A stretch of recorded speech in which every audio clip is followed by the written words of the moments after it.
इस बार 26 जनवरी 2026 की परेड पर कौन चीफ गेस्ट होंगे, इसे लेकर भारत में काफ़ी एक रहस्य सा बना हुआ है। आमतौर पर चीफ गेस्ट कौन होने वाले हैं 26 जनवरी की परेड पर, इसे लेकर दो दो तीन तीन महीने पहले से ही बहुत सारी तैयारियां चालू हो जाती थी और चीफ गेस्ट के नाम का ऐलान हो जाता था। दरअसल यहाँ भी मोदी जी ने एक बहुत बड़ा खेल खेला है। अमेरिका जिस प्रकार से यूरोप, भारत और दुनिया के अन्य देशों को पूरी तरीके से थ्रेटन कर रहा है अपने इकोनॉमिक टैरिफ्स के साथ और अपनी मनमानी वो कर रहा है, ऐसे में पूरी दुनिया अब अमेरिका से अपना पिंड छुड़ाना चाहती है। वो अपने ट्रेड को भी डाइवर्सिफाई करना चाहती है और अपनी जो रिलेशनशिप्स हैं उन्हें भी डाइवर्सिफाई करना चाहती है। तो इस बार भारत जो बुला रहा है वो यूरोप को बुला रहा है। पूरा यूरोप नहीं, बल्कि यूरोपियन यूनियन में जो काउंसिल है और जो कमीशन है उनके वो प्रेसिडेंट्स को या उनके हेड्स को वो बुला रहा है। एक हैं उर्सुला वॉन्डरलेयन, वो यूरोपियन कमीशन की प्रेसिडेंट हैं।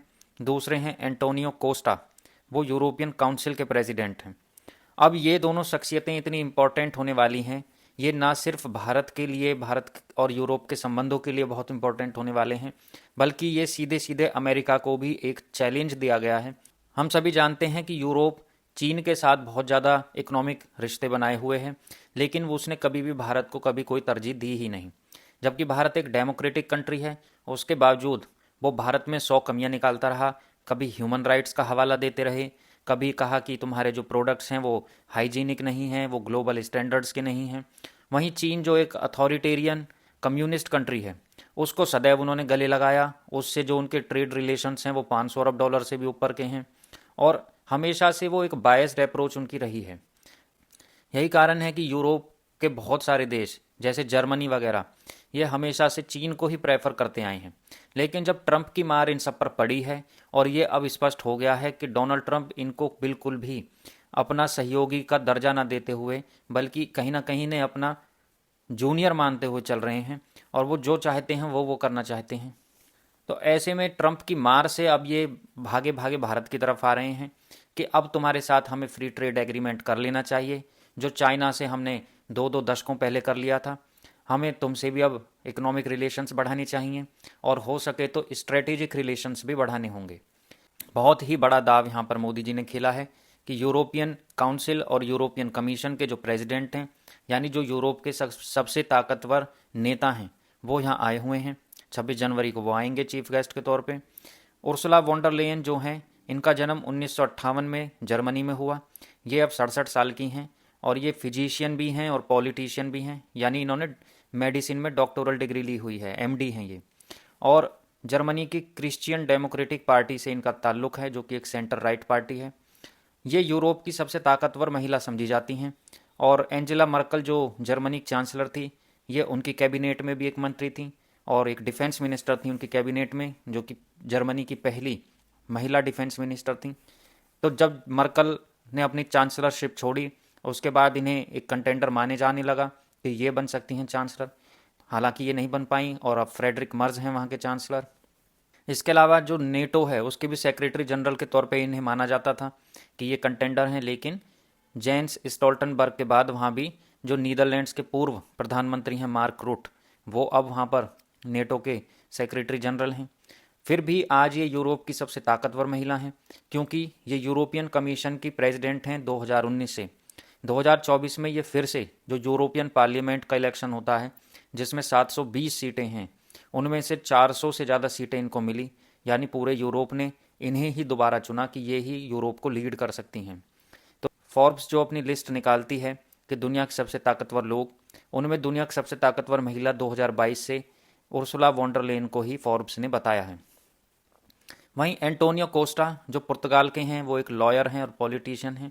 इनका जन्म 1961 में हुआ और ये अब 64 साल के हैं। ये यूरोपियन काउंसिल के प्रेसिडेंट हैं 2024 से। इससे पहले ये पुर्तगाल के प्रधानमंत्री रहे हैं 2015 से 24 तक। इनका भारत से भी एक अटूट नाता है, क्योंकि ये भारत में जो गोवा है वहाँ से, वहाँ की मूल के ये आदमी हैं, यानी ये भारतीय मूल के ही हैं एक तरीके से। और इनकी जो पार्टी है वो सोशल पार्टी है, जो 1973 में एक जर्मन शहर में ही बनी थी और उसके ये मेंबर हैं। इनकी जो पार्टी है वो 1995 में इलेक्शन जीती थी, देश का जो इलेक्शन है जनरल इलेक्शन, एंटोनियो ग्विटेराज के नेतृत्व में। आज ये ही एंटोनियो ग्विटेराज यूनाइटेड नेशंस के सेक्रेटरी जनरल हैं, नॉर्वे 9th सेक्रेटरी जनरल हैं। तो इस प्रकार से इस बार भारत और यूरोप एक साथ देखेंगे भारत की शक्ति को, उसकी मिलिट्री पावर को, उसकी कल्चरल पावर को, यानी हार्ड पावर और सॉफ्ट पावर दोनों यूरोप देखेगा। और यूरोप को ये भी मैसेज मिलेगा कि सिर्फ चाइना और अमेरिका ही नहीं है जिनसे आप इकोनॉमिक रिलेशंस रखो, ट्रेड रिलेशंस रखो। अब उन्हें भारत हर हाल में उन्हें दिखाई दे रहा है कि ये एक राइजिंग इकोनॉमिक पावर है और इसके साथ हमें अपने इकोनॉमिक रिलेशंस बढ़ाने ही होंगे, स्ट्रेटेजिक रिलेशंस भी बढ़ाने होंगे।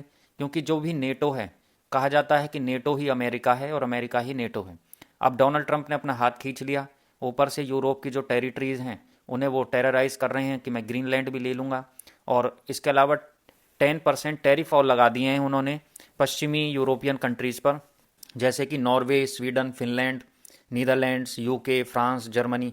इन पर और 10% टैरिफ लगा दिए हैं कि तुम लोग ज़्यादा कोशिश कर रहे हो कि ग्रीनलैंड को अमेरिका ना ले पाए। तुमने सिंबॉलिक रूप से सपोर्ट भी दिखाई है, अपने एक एक दो दो फौजी ग्रीनलैंड में भी भेजे हैं। तो मैं ये सब बर्दाश्त नहीं करूँगा। तुम सब पर 10% के टैरिफ अभी चालू हो जाएंगे 1 फरवरी से, और जून से 25% टैरिफ चालू हो जाएंगे। तो इससे बेहतर है कि ग्रीनलैंड मुझे दिलवाओ, चाहे मैं इसे डिप्लोमेसी के जरिए या कुछ लेन देन के जरिए लूँ, या इस पर सीधा हमला करके इसे कब्जाऊँ। तो यूरोप समझ चुका है कि जिस भारत को उसने कई दशकों से नेग्लेक्ट किया है केवल अमेरिका के लिए और केवल चाइना के लिए, आज उस भारत की अहमियत सबसे ज़्यादा है यूरोप की नज़र में। भारत ही एक कंट्री बचता है जो पूरे यूरोप को साथ लेके चल सकता है, और मोदी जी ने यही दाव खेला है। अब भारत और यूरोप का एक फ्री ट्रेड एग्रीमेंट साइन होने की संभावना है, और ये फर्स्ट टाइम होगा अगर ये एग्रीमेंट साइन हो जाए। दोनों ही कंट्रीज़ इसमें चाहते हैं कि ये एग्रीमेंट जल्द से जल्द साइन हो।